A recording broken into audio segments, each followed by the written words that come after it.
Hi friends, ഇന്നത്തെ special എന്ന് പറയുന്നത് നല്ല അടിപൊളി ടേസ്റ്റി ആയിട്ടുള്ളൊരു ചെമ്മീൻ കറിയുടെ റെസിപ്പിയാണ് കേട്ടോ. നമ്മുടെ ഈ ഒരു ഫേവറേറ്റ് ആയിട്ടുള്ള ഒരു ചെമ്മീൻ കറി നമുക്ക് എന്തിൻ്റെ കൂടിയും ഒരു ഒഴിച്ചു കറിയായിട്ട് നമുക്ക് എടുക്കാം കേട്ടോ. അപ്പോൾ വീഡിയോയ്ക്ക് പോകുന്നതിന് മുമ്പായിട്ട് ലൈക്ക് അടിക്കാനും കമൻറ്റ് ചെയ്യാനും മറന്നേക്കില്ല കേട്ടോ. അപ്പോൾ ഞാനിവിടെ 1.5 കിലോ ചെമ്മീൻ എടുത്തിട്ടുണ്ട്. നന്നായി കഴുകി ക്ലീൻ ചെയ്തിട്ടുള്ള ചെമ്മീനാണ്. ഇനി നമുക്ക് ഇതിലോട്ട് വേണ്ടത് നന്നായി പഴുത്തിട്ടുള്ള 2 തക്കാളിയും മീഡിയം സൈസിലുള്ള 2 സവാളയും അതുപോലെ തന്നെ കുറച്ച് കൊച്ചുള്ളിയും 2 തുട വെളുത്തുള്ളിയും 4-5 പച്ചമുളകും കൂടെ വേണം. ഇനി സവാള നന്നായിട്ട് തന്നെ നമ്മൾ അരിഞ്ഞിട്ടിട്ടെടുക്കും. അപ്പോൾ ഇത് ഞാൻ നൈസായിട്ട് തന്നെ സവാള അരിഞ്ഞിട്ടെടുത്തിട്ടുണ്ട്. ഇനി നമുക്ക് കൊച്ചുള്ളിയും വെളുത്തുള്ളിയും പച്ചമുളകും തക്കാളിയും കൂടെ നന്നായിട്ടൊന്ന് ചതച്ചിട്ടെടുക്കണം. അപ്പം നമ്മൾ ചതച്ചിട്ടെടുക്കുന്ന സമയത്ത് ഒട്ടും തന്നെ വെള്ളം ചേർക്കാതെ നന്നായിട്ട് ചതച്ചിട്ടെടുക്കാം. ഇനി ഇതിൻ്റെ കൂടെ തക്കാളി ചതച്ചിട്ടെടുക്കുന്നില്ല എന്നുണ്ടെങ്കിൽ നമുക്ക് സവാള വഴറ്റിയെടുക്കുമ്പോൾ നന്നായിട്ടൊന്ന് വഴറ്റിയെടുത്താൽ മതി. ഇപ്പോൾ ഞാനിവിടെ ചട്ടി ചൂടാക്കി വെച്ചിട്ടുണ്ട്. നന്നായിട്ട് ചൂടായി വരുന്ന സമയത്ത് നമ്മൾ ഒരു 2 ടീസ്പൂൺ ഓയിൽ ചേർത്ത് കൊടുക്കാം. ഇനി അത് ചൂടായി വരുമ്പോൾ അതിലോട്ട് നമ്മൾ ചതച്ചിട്ട് എടുത്തിട്ടുള്ള ഇൻഗ്രീഡിയൻസ് എല്ലാം അതിലോട്ട് ഇട്ട് കൊടുക്കാം.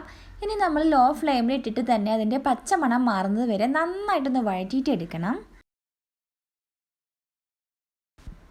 അപ്പോൾ നമുക്ക് നമ്മളുടെ ഈ ഒരു പച്ചമണമൊക്കെ മാറി വരുന്ന സമയത്ത് നമ്മൾ അരിഞ്ഞ് വെച്ചിട്ടുള്ള നൈസായിട്ട് തന്നെ അരിഞ്ഞ് വെച്ചിട്ടുള്ള സവാള നമുക്ക് ചേർത്തിട്ട് കൊടുക്കണം.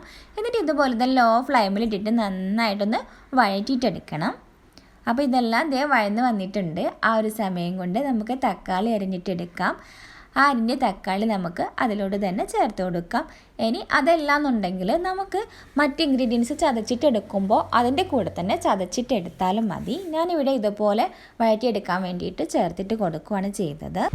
ഇനി ഇത് നന്നായിട്ട് വഴന്ന് വരുന്ന സമയത്ത് നമുക്ക് ഇതിലോട്ട് 2 ടീസ്പൂൺ മല്ലിപ്പൊടിയും അതുപോലെ തന്നെ 1.5 ടീസ്പൂൺ മുളക് പൊടിയും 1/4 ടീസ്പൂൺ വരെ മഞ്ഞൾപ്പൊടിയും കൂടി ചേർത്തിട്ട് കൊടുക്കാം. ഇനി ഒരു ഓറഞ്ച് കളറിലാണ് നമുക്ക് വേണ്ടതെന്നുണ്ടെങ്കിൽ കുറച്ച് മഞ്ഞൾപ്പൊടി ചേർത്തിട്ട് കൊടുത്താൽ മതി. ഇനി ഇതെല്ലാം ലോ ഫ്ലെയിമിലിട്ടിട്ട് തന്നെ നന്നായിട്ടൊന്ന് വഴന്നിട്ട് വരട്ടെ. നമുക്ക് മൂടി വെച്ചിട്ട് നന്നായിട്ട് ചെറിയ തീയിലിട്ടിട്ട് തന്നെ നമുക്ക് വഴറ്റിയിട്ടെടുക്കണം. ഇനിയിപ്പോൾ ഈ ചെമ്മീനെല്ലാം ഞാൻ വേവിച്ചിട്ട് എടുക്കുന്നത് കുക്കറിലാണ് കേട്ടോ. കുക്കറിലാവുമ്പോൾ നമുക്ക് ഒരു വിസിൽ വെച്ചിട്ട് തന്നെ നമുക്ക് വേവിച്ചിട്ട് എടുക്കാം. ചട്ടിയിലും നമുക്ക് ഓൾറെഡി അതിൽ തന്നെ വേവിച്ചിട്ട് എടുക്കാം. പക്ഷേ ഞാൻ ഇവിടെ പെട്ടെന്ന് എനിക്ക് ആവാൻ വേണ്ടിയിട്ടാണ് ഞാനിങ്ങനെ ചെയ്തിട്ട് എടുത്തിട്ടുള്ളത്. നമ്മളൊരിക്കലും ഈ കുക്കറിലേക്ക് നമ്മൾ വഴറ്റിയിട്ടുള്ള ആ ഒരു സവാളയൊന്നും ഇതിലോട്ട് എടുക്കേണ്ട ആവശ്യമില്ല കേട്ടോ. ഇതിൻ്റെ കൂടെ ഒരിക്കലും വേവിച്ചിട്ട് എടുക്കണ്ട, അത് അവിടെ ഇരിക്കട്ടെ. ഇനി ഇതിലോട്ട് നമ്മൾ എല്ലാം കുറേശ്ശെ മല്ലിപ്പൊടിയും മഞ്ഞൾപ്പൊടിയും മുളക് പൊടിയും ഉപ്പും കൂടെ ചേർത്തിട്ട് കുറച്ച് പെരുംജീരകം കൂടെ ചേർത്തിട്ട് നമുക്ക് ഒരു വിസിലോട് കൂടി നമുക്ക് നന്നായിട്ടൊന്ന് വേവിച്ചിട്ടെടുക്കാം. ഒരു ഹാഫ് വേവിലായാലും കുഴപ്പമൊന്നുമില്ല. ഒരു ഗ്ലാസ് വെള്ളം വെച്ചിട്ട് നമ്മൾക്ക് പെട്ടെന്ന് അത് വേവിച്ചിട്ട് കിട്ടണം. അപ്പോൾ ഇവിടെ ചെമ്മീൻ ഇവിടെ നന്നായി വെന്ത് വന്നിട്ടുണ്ട്.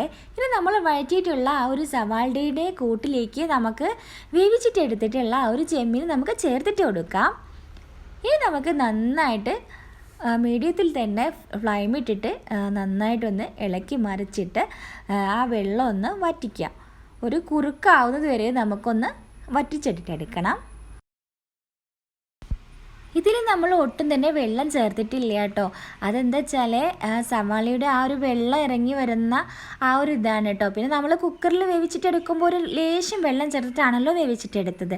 ആ ഒരു വെള്ളമാണ് കേട്ടോ. അതിൽ കുറച്ച് വെള്ളം ചേർത്തിട്ട് നമ്മൾ ചെമ്മീൻ വേവിച്ചിട്ടെടുത്താൽ മതി. ഇനി നല്ലൊരു കുറുക്ക് രൂപത്തിലാവണമെങ്കിൽ നമ്മൾ ഫ്ലെയിം ഒന്ന് നല്ല കൂട്ടി വെച്ചിട്ട് നമ്മളൊന്ന് കുറുക്കിയിട്ടെടുക്കാം.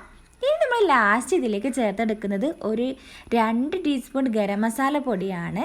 അപ്പോൾ ഇതുപോലെ 2 ടീസ്പൂൺ ഗരം മസാല പൊടി ചേർത്തിട്ട് നന്നായിട്ട് തന്നെ ഒന്ന് തിളപ്പിച്ചിട്ടെടുക്കാം. ഇനി ഒരുപാട് അങ്ങോട്ട് തിളപ്പിച്ചിട്ടെടുക്കൊന്നും വേണ്ട. ഇതുപോലെ ഒരു 2 മിനിറ്റ് തിളപ്പിച്ചിട്ട് നമുക്ക് ഇറക്കി വെക്കാം.